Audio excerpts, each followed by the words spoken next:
বৈষম্য বিরোধী ছাত্র আন্দোলনের শহীদ নূরে আলম সিদ্দিকী রাকিবের নবজাতক কন্যাকে সোনার আংটি উপহার পাঠিয়েছেন বিএনপির ভারপ্রাপ্ত চেয়ারম্যান তারেক রহমান।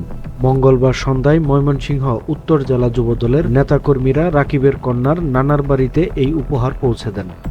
আজকে ওর বাবা বাচ্চা থাকলে অনেক তো, কিন্তু আজকে ওর বাবা নাই। বাবা ছাড়াই বড় হইবে, বাবা ডাকার মতো কেউ নাই।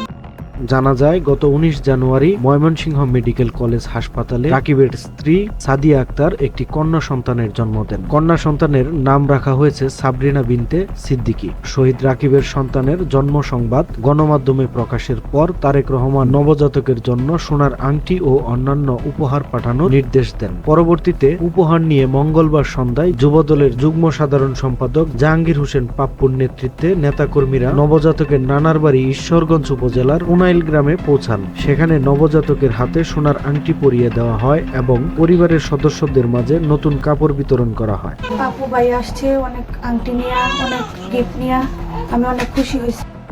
নূরে আলম সিদ্দিকী রাকিব ময়মনসিংহের গৌরীপুরের রামগোপালপুর ইউনিয়নের দামগাঁও গ্রামের আব্দুল হালিম শেখের ছেলে।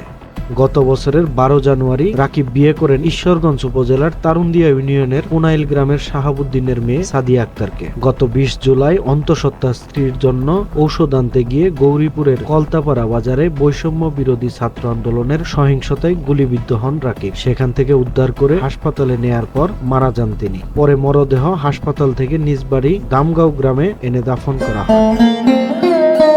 সময়ের কলম, নিউজ ডেস্ক।